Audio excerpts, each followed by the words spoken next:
Welcome to our channel. इस video में हम कक्षा 8वीं विषय विज्ञान के अध्याय 13 खाद्य उत्पादन एवं प्रबंधन के प्रश्नों को उत्तर करेंगे। इस वीडियो को सुनने मात्र से आपको सारे प्रश्नों के उत्तर याद हो जाएंगे। तो अगर आपने हमारे चैनल को अभी तक सब्सक्राइब नहीं किया है तो जल्दी से सब्सक्राइब कर लीजिए और इस वीडियो को लाइक कर अपने फ्रेंड्स को जरूर शेयर करें। तो चलिए शुरू करते हैं। सबसे पहले हम पाठ्य पुस्तक के प्रश्नोत्तर करेंगे। इसमें इनके उत्तर दीजिए का सबसे पहला प्रश्न है, क्या किसी स्थान पर उगे गाजर, घास या बेशरम आदि अनुपयोगी पौधों को फसल कहेंगे? कारण सहित समझाइए। इसका उत्तर है, किसी उस स्थान पर उगे गाजर, घास या बेशरम आदि अनुपयोगी पौधों को फसल नहीं कहेंगे, क्योंकि ये किसी निश्चित उद्देश्यों के लिए किसी स्थान पर उगाए गए एक ही प्रकार के पौधे नहीं हैं। अगला है प्रश्न दूसरा, ऋतुओं के आधार पर फसलों के प्रकार लिखिए। इसका उत्तर है, ऋतुओं के आधार पर फसलों को 3 प्रकार से बांटा जा सकता है। पहला, खरीफ फसल। खरीफ फसलों के लिए अधिक पानी तथा गर्मी ताप की आवश्यकता होती है। इन्हें वर्षा ऋतु में उगाया जाता है। प्रमुख खरीफ फसलें धान, मक्का, मूंग, उड़द, ज्वार, बाजरा, गन्ना तथा कपास हैं। दूसरा है रबी फसल। रबी फसलों को नमी व कम तापमान की आवश्यकता होती है। इन्हें शीत ऋतु में उगाया जाता है। प्रमुख रबी फसलें गेहूं, चना, सरसों, तिवरा, मसूर, अरहर, कुल्थी, अलसी, कुसुम आदि हैं। तीसरा है जायद फसल। जायद फसलों की पैदावार शुष्क जलवायु में अच्छी होती है। इन्हें प्रायः दिसंबर से फरवरी महीने में बोया जाता है। प्रमुख जायद फसलें खरबूज, तरबूज, ककड़ी, सूरजमुखी, मूंगफली आदि हैं। अगला है प्रश्न तीसरा, जुताई से क्या लाभ है? इसका उत्तर है, जुताई से निम्न लाभ है। पहला, मिट्टी भुरभुरी हो जाती है। दूसरा, वायु संचार और जल धारण क्षमता बढ़ जाती है। तीसरा, रोग उत्पन्न करने वाले कीड़े, इल्लियां, अंडे आदि नष्ट हो जाते हैं। चौथा है, भूमि का उपजाऊपन बढ़ जाता है। पांचवा है, खाद एवं उर्वरक फैल जाते हैं। छठवां, मिट्टी में दबकर घास फूस आदि खाद बन जाते हैं।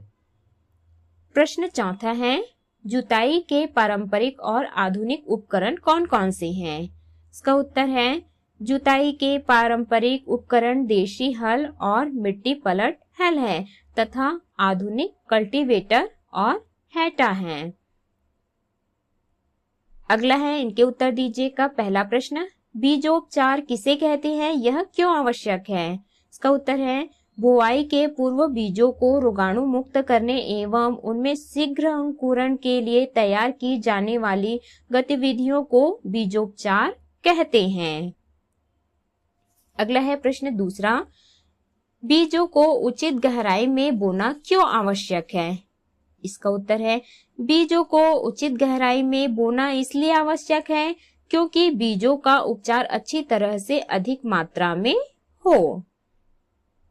अगला है प्रश्न तीसरा, कंपोस्ट खाद किस तरह तैयार की जाती है? इसका उत्तर है, कंपोस्ट खाद तैयार करने के लिए 1 मीटर लंबा गुणित 1 मीटर चौड़ा गुणित 1 मीटर गहरा गड्ढा करके उसमें कागज के टुकड़े, पेड़ पौधों की टहनियां, पत्तियां, फलों के छिलके, पशुओं के गोबर जैसे पदार्थों से गड्ढे को भर देते हैं, जो कि काले भुरभुरे पदार्थ में बदल जाते हैं। इसे ही कंपोस्ट खाद कहते हैं। प्रश्न चौथा है, केचुए को कृषि मित्र क्यों माना जाता है? इसका उत्तर है, केचुए मिट्टी में उपस्थित सड़े गले पदार्थों को खाते हैं और मल के द्वारा इन्हें जैविक खाद के रूप में निकालते हैं, जिसमें नाइट्रोजन, फास्फोरस तथा पोटेशियम आदि पोषक तत्व प्रचुर मात्रा में पाए जाते हैं। केचुए गंदगी का निवारण कर पर्यावरण को स्वच्छ रखते हैं, साथ ही जैविक खाद उपलब्ध करता है, इसलिए केचुए को कृषि मित्र माना जाता है। अगला है प्रश्न पांचवा, उर्वरक किसे कहते हैं? इसका उत्तर है भूमि में कुछ विशेष पोषक तत्वों जैसे नाइट्रोजन, फास्फोरस तथा पोटेशियम की पूर्ति हेतु किसान रासायनिक पदार्थों का उपयोग करते हैं, इन्हें उर्वरक कहते हैं। प्रश्न 6वां है फसल के लिए सिंचाई क्यों आवश्यक है? इसका उत्तर है फसल के लिए सिंचाई इसलिए आवश्यक है क्योंकि फसलों को सही समय पर उचित मात्रा में पानी मिलने से उत्पादन पर प्रभाव पड़ता है, जिसके कारण उत्पादन प्रभावित होता है।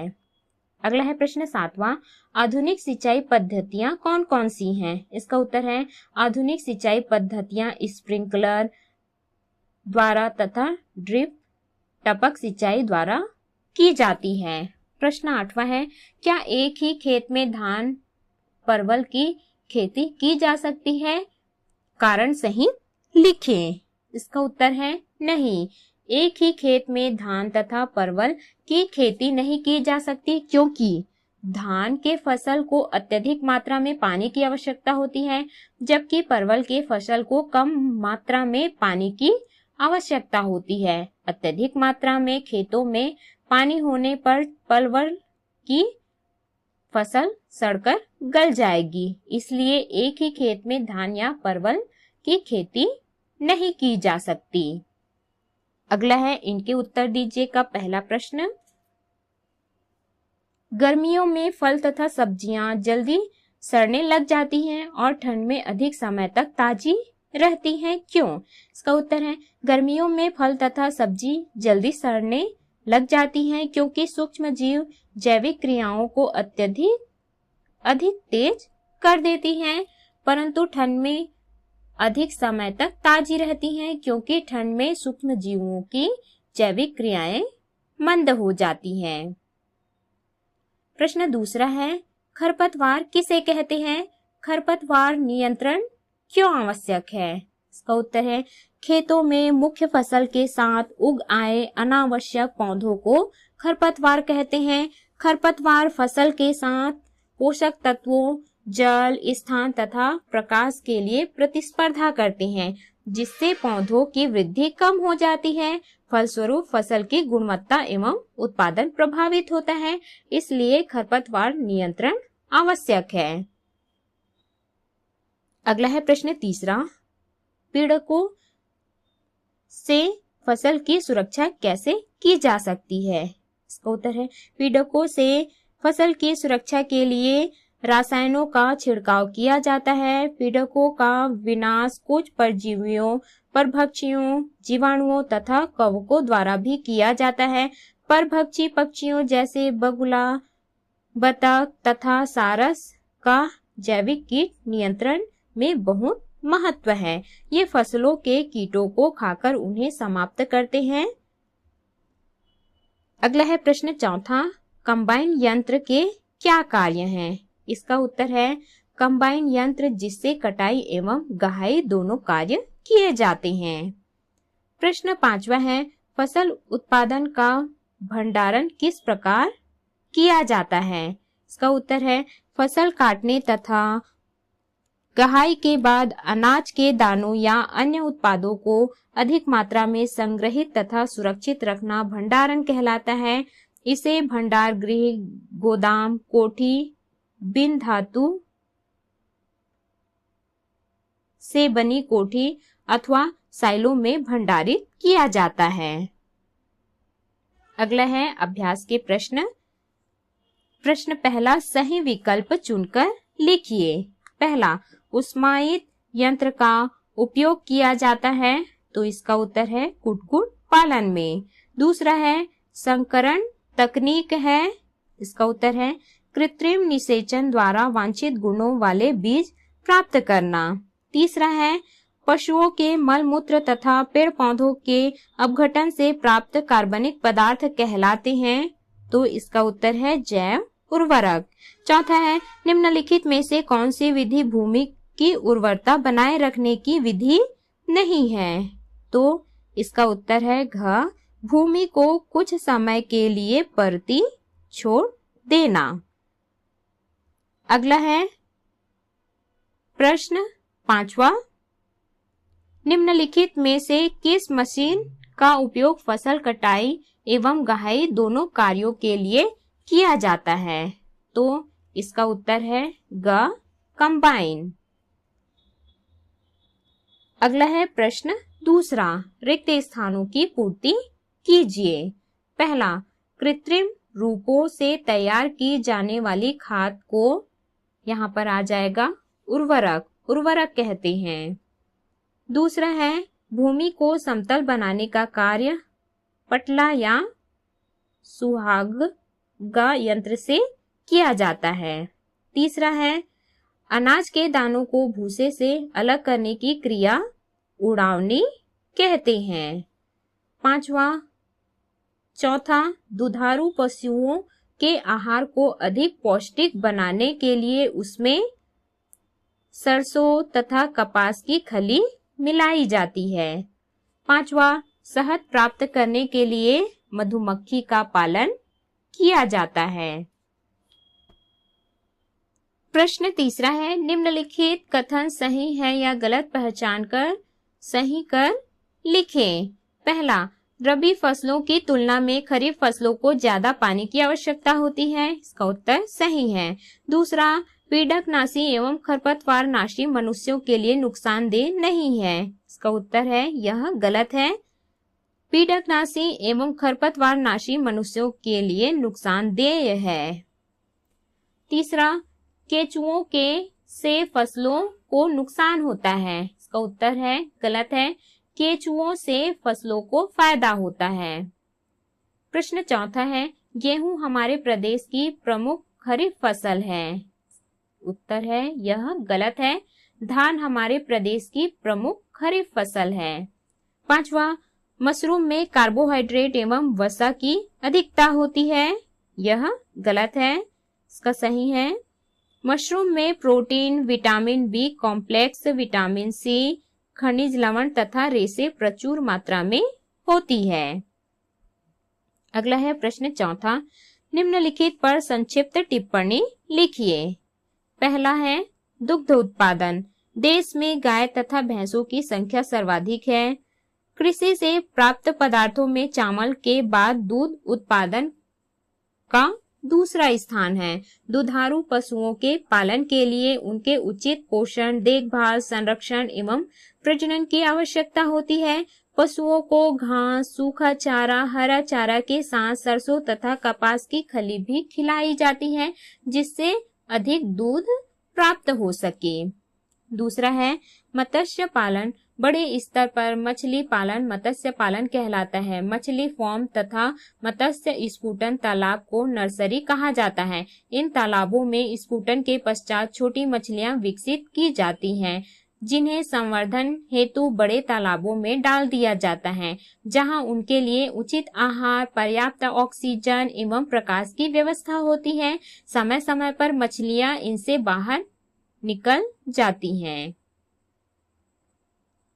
तीसरा है, मधुमक्खी पालन। अधिक मात्रा में शहद प्राप्त करने के लिए मधुमक्खियों को विशेष बक्सों में पाला जाता है।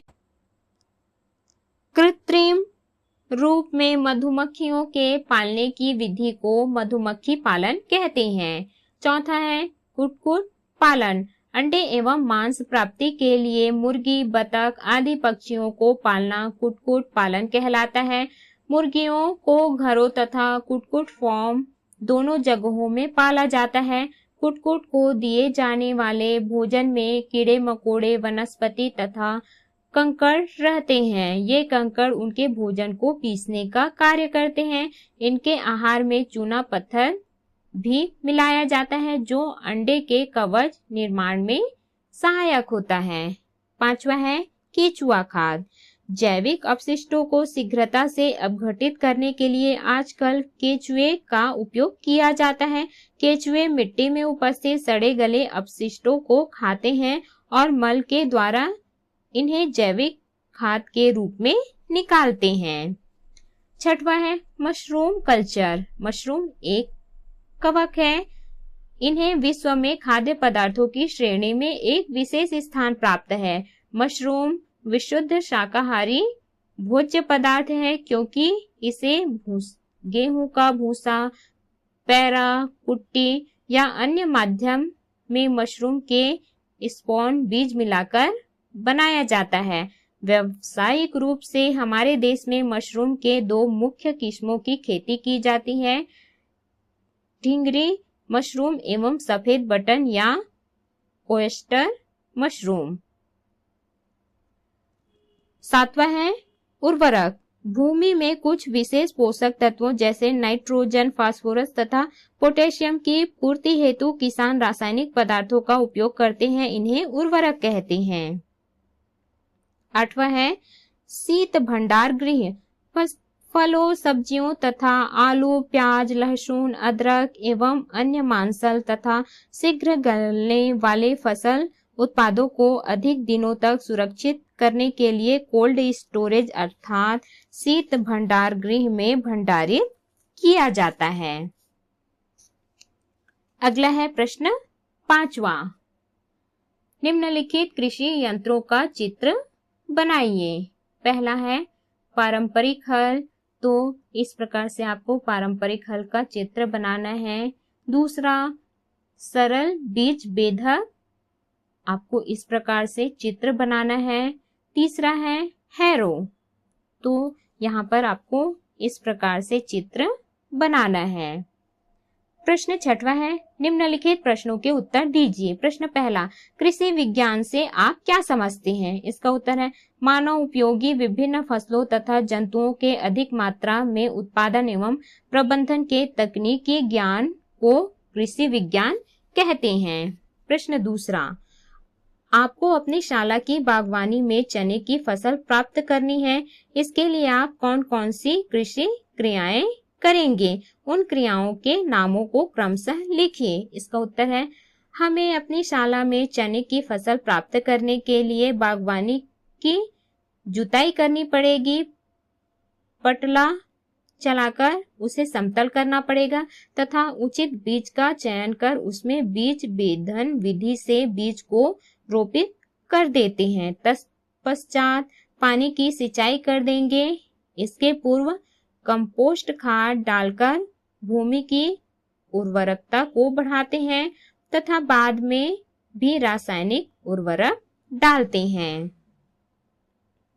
प्रश्न तीसरा है बुआई की छरहटा विधि एवं बीज बेधन विधि में से आप किसे अच्छा मानते हैं और क्यों? इसका उत्तर है बीज बेधन विधि को अच्छा मानते हैं क्योंकि इसमें बीज एक निश्चित कतार में व समान गहराई में समान रूप से बुआई होती है।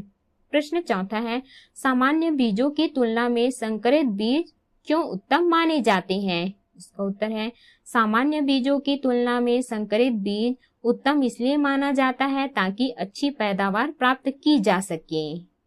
प्रश्न पांचवा है रोपण विधि से बोई जाने वाली फसलों के नाम लिखिए। इसका उत्तर है रोपण विधि से बोई जाने वाली फसलों के नाम प्याज, मिर्च, टमाटर, भटा, गोभी आदि हैं।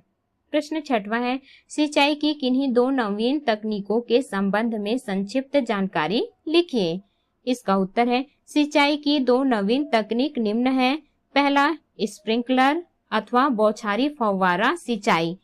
इस पद्धति में खड़ी फसल पर कृत्रिम रूप से पाइपों में पानी की बरसात की जाती है। अधिक दबाव से पाइपों में पानी प्रवाहित किया जाता है जो कि एक धुरी पर घूम सकने वाले बहुत से छिद्रों युक्त टोटी से फव्वारे के रूप में बाहर निकलता है। दूसरा है ड्रिप अथवा टपक सिंचाई। पानी सूक्ष्म छिद्र तथा ड्रिपर बूंदों के रूप में पानी छोड़ने वाली टोटी युक्त बंद पाइपों में दाब पंप द्वारा पौधों तक सीधे पहुंचाया जाता है। इस पद्धति से उर्वरकों तथा विभिन्न रासायनिक पदार्थों की उचित मात्रा भी पौधों तक सीधे पहुंचाई जा सकती है। अगला है प्रश्न 7वां मशरूम को किन कारणों से खाद्य पदार्थों की श्रेणी में रखा जाता है? इसका उत्तर है मशरूम में protein, vitamin B complex, vitamin C, खनिज लवण तथा रेशे प्रचुर मात्रा में पाए जाते हैं। इसी कारण इसे खाद्य पदार्थों की श्रेणी में रखा जाता है। प्रश्न 8वां है, फसल समुन्नति से आप क्या समझते हैं? इसका उत्तर है सिंचाई, खाद्य उर्वरक तथा उन्नत कृषि पद्धतियां अपनाकर एवं उन्नत किस्मों का विकास एवं उपयोग करना ही फसल समुन्नति कहलाता है।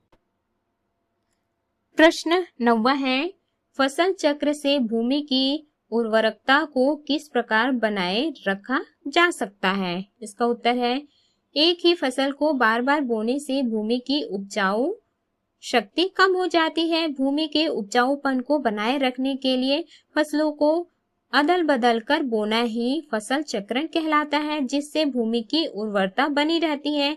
जैसे अनाज की फसलों के बाद धान की फसलें बोने से मिट्टी में नाइट्रोजन तत्व की उपलब्धता बनी रहती है। तो इस प्रकार से हमने इस अध्याय के सभी प्रश्नोत्तर किए। इस वीडियो को सुनने मात्र से ही आपको सारे प्रश्नों के उत्तर याद हो जाएंगे।